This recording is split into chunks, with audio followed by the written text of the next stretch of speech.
Here, coming to you live from Central Florida on the topic of hair dyes, hair loss, and hobbies. So this topic was suggested by my daughter, Leah May.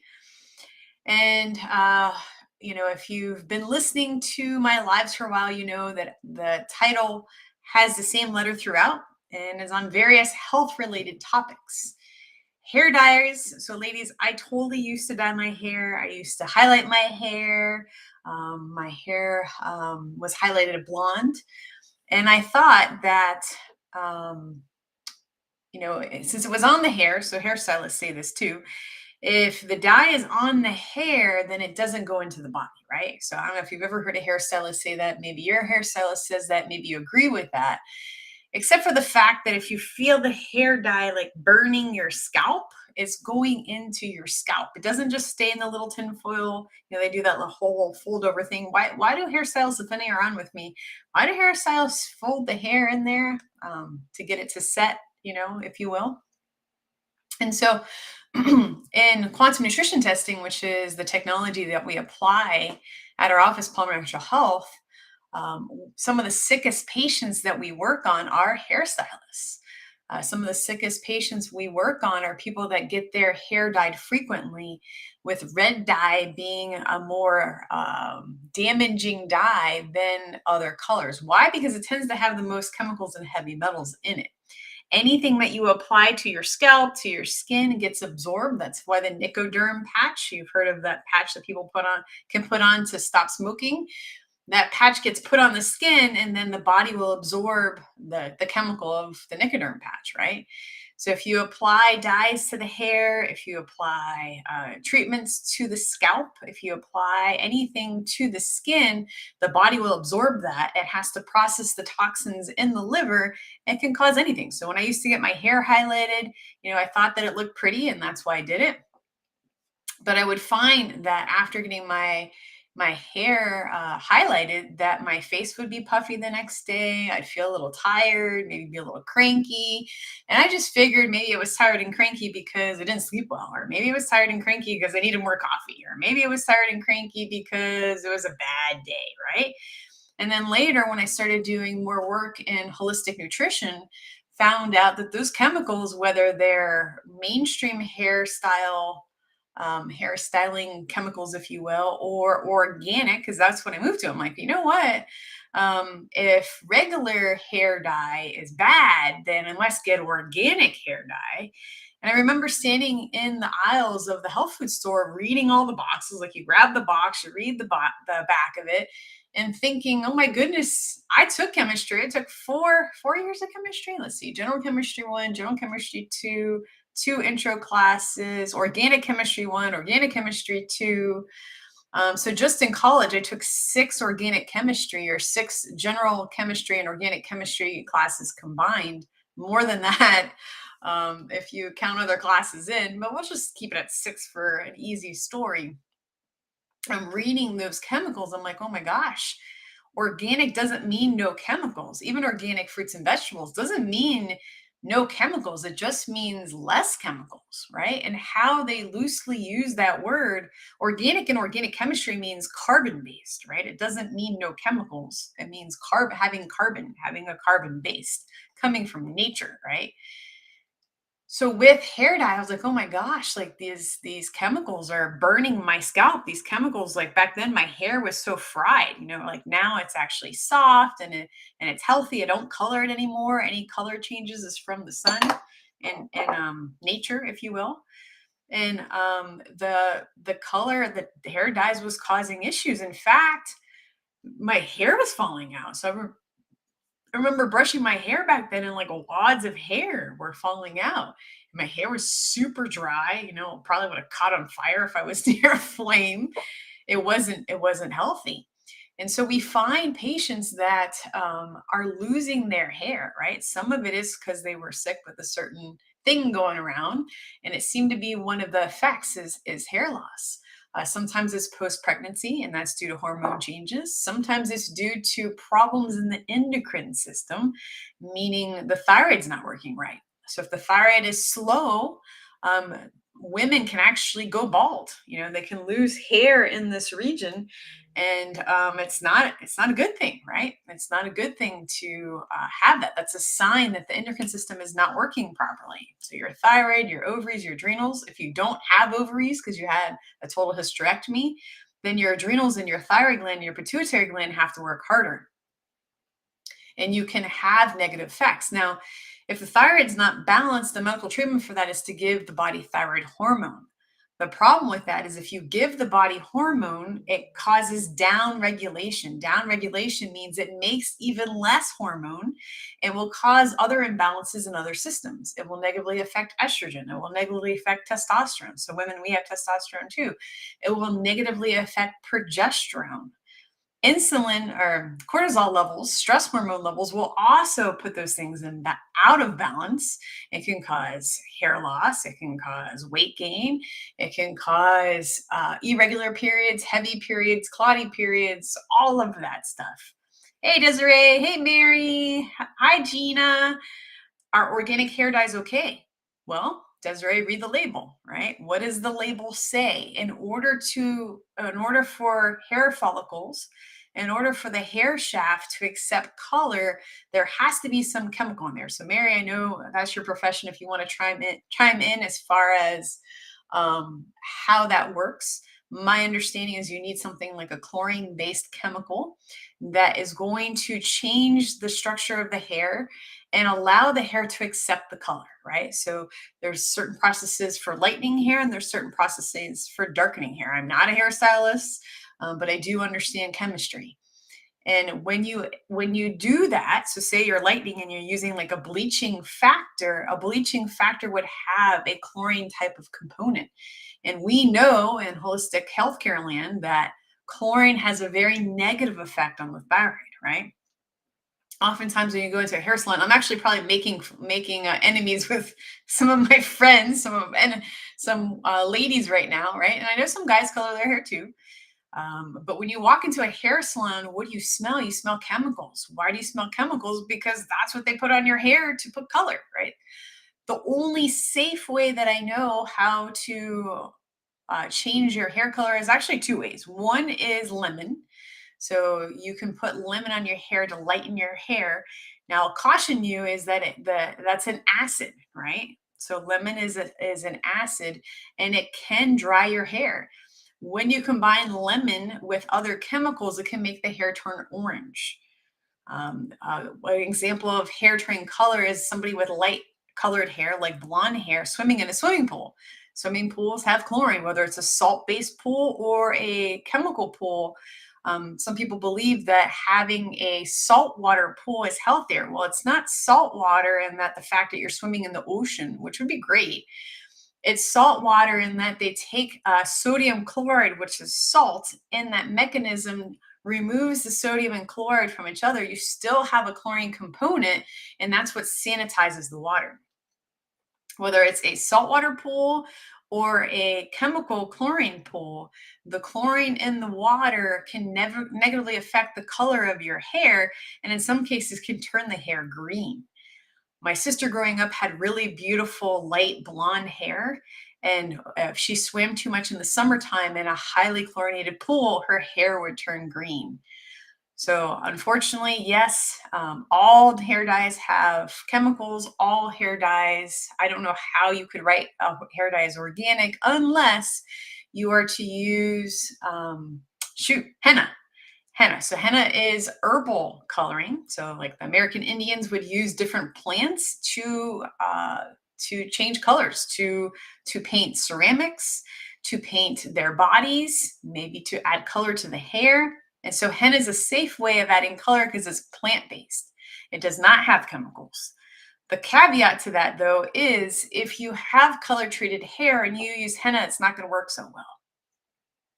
So there you go. So popular, popular or not, that's the story in hair dyes. And if you're mad at me for doing this topic tonight, talk to my daughter because she's like, Mommy, you need to do hair dyes, hair loss, and hobbies. I'm like, okay, cool. I'll do that. Thanks for the topics. As far as hobbies go, some of the sickest patients I've worked on are different artists, right? As far as hobbies. Why artists? Because they tend to stick their hand through paint, and paint is pigmented with chemicals and metals. So anything that you touch, you absorb.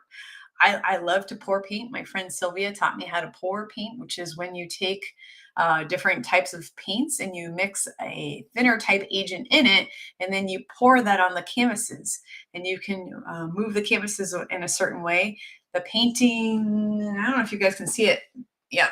So that painting behind me is a man who watched one of my lives and thought what we were doing was cool. And he was an artist and he was having trouble. I forget the whole story, but he was having trouble painting because something was happening with his hand.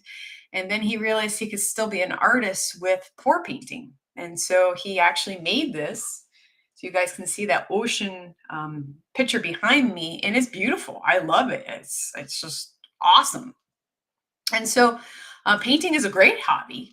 It just, you want to make sure that you're doing it in a well ventilated area, that you're not running your hands through the paint. If you're going to put your fingers through the paint, put gloves on. And that way, when you're touching it, it doesn't absorb into your skin. I had a patient who was a jewelry. His hobby was making metal jewelry. He was so sick that his liver, so he was only 18 when I met him, and he was so sick that his skin was turning yellow. What is that a sign of?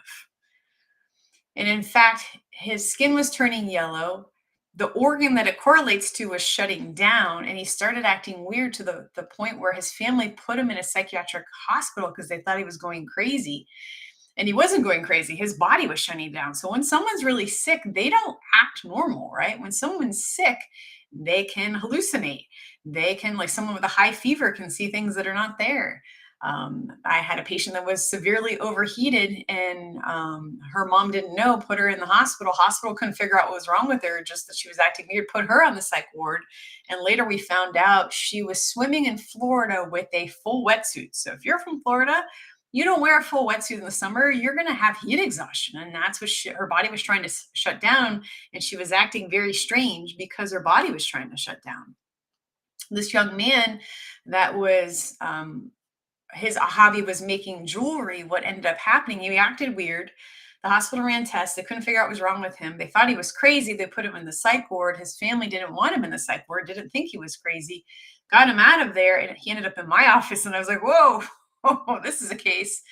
I looked at the blood work from the hospital. A very specific organ was shutting down. So, Kayla, you're absolutely right. His liver numbers were off the chart in a bad way. And I'm thinking, how did the hospital not see this? This was in the blood work that they brought me from the hospital. His skin was turning yellow. It's called jaundice, right? His liver was shutting down. I mean, his liver values were so bad. I kept like rubbing my eyes and reading the report and rubbing my eyes and thinking I wasn't reading it properly.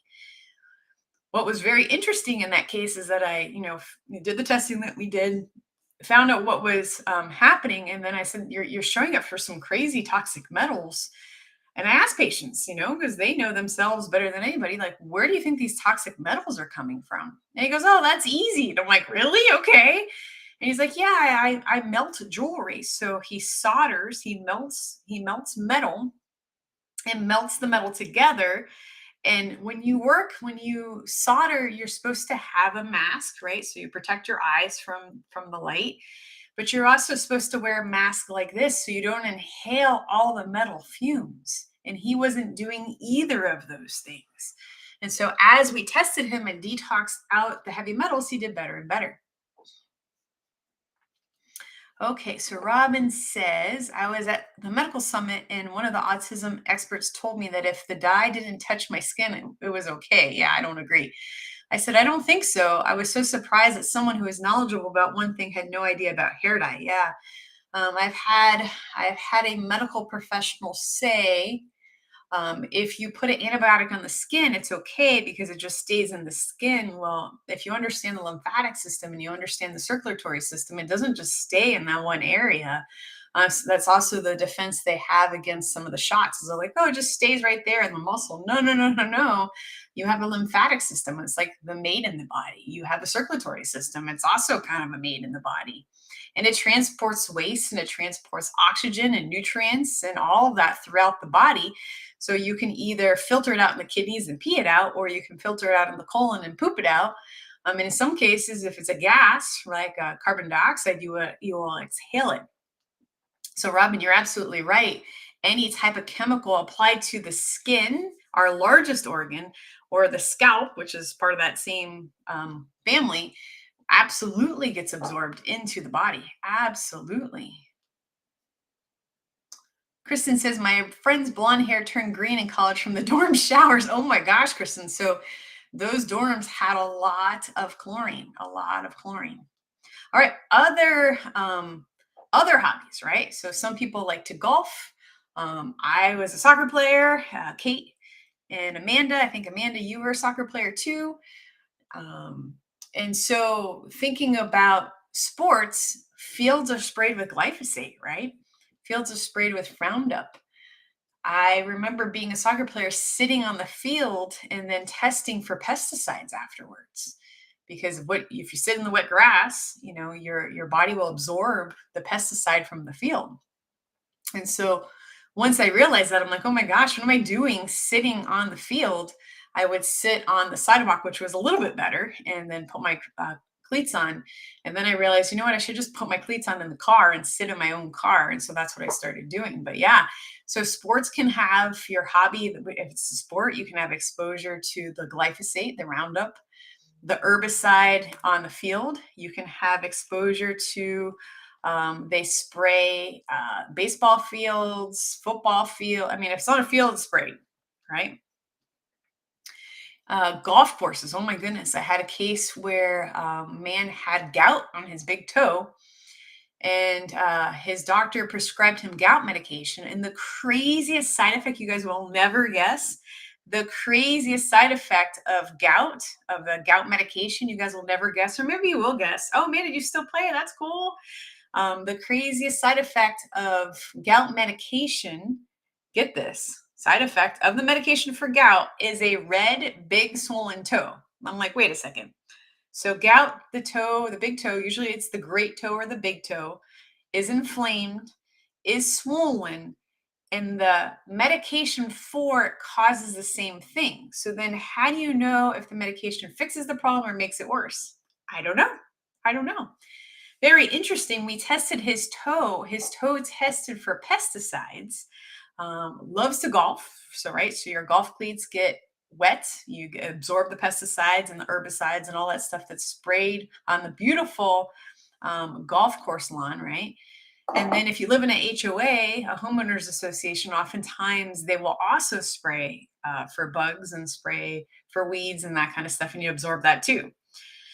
We have a very, very toxic environment. Every now and then I'll run into someone, a new patient. I'm like, well, you're testing for chemicals. Well, how can I test for chemicals? I eat organic and I filter my water. Well, good. Organic does not mean no chemicals. Organic means less chemicals.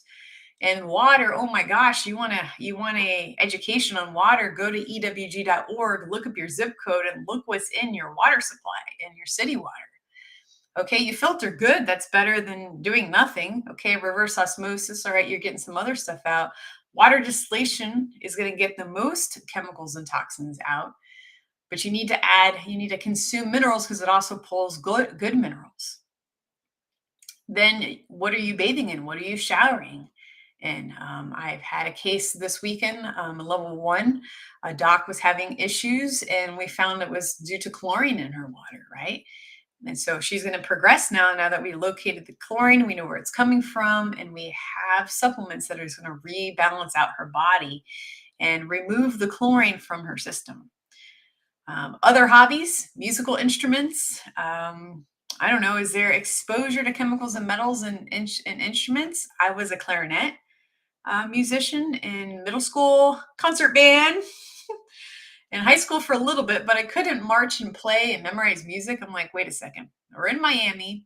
You want me to wear polyester, a big hat, right? So this is Miami, and band camp was the summer. So hot. August in Miami is hot, right?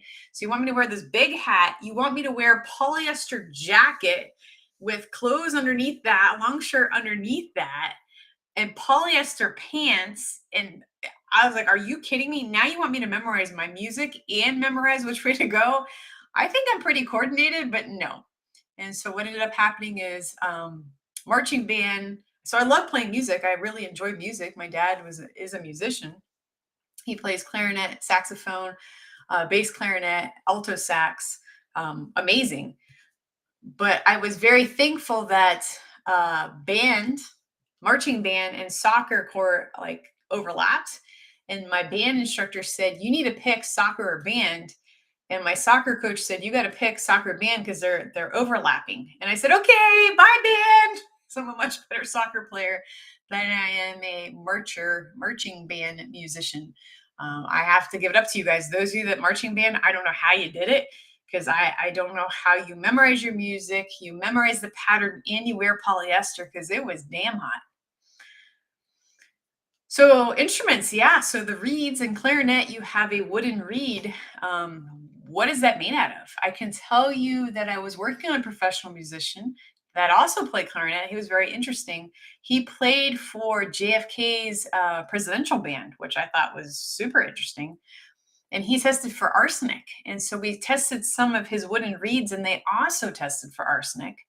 So that is interesting. And then your brass instruments, is there an exposure there? I don't know. I don't know. I've never thought of that before until we start talking about this. What other hobbies? We talked about sports. We talked about music. We talked about art. Amanda played clarinet and trumpet in high school. That's cool. So you played woodwinds and brass. That's pretty impressive. What about bicyclists? So I worked on a cyclist today. What kind of exposure do they have, right? Cyclists, runners, you're getting exposed to car exhaust. They've done studies where people that run or they bicycle at rush hour have dark lungs almost comparable to a smoker because of the environmental toxins. So I'm not doing this to be a Debbie Downer, right? I'm just doing this to let you guys know that, our world is pretty toxic. If you're having health challenges, if you're having symptoms, it means something is causing that. In quantum nutrition testing, we look for the cause. When we identify the cause, then we find the correct supplementation, homeopathy, herbs to help rebalance the body. If we can rebalance the body can heal itself and the person does better and symptoms go away, which is super cool.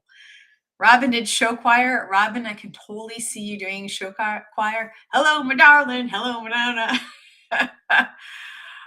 So that's interesting. Mary says, crazy stuff, fungicide on money. Yeah.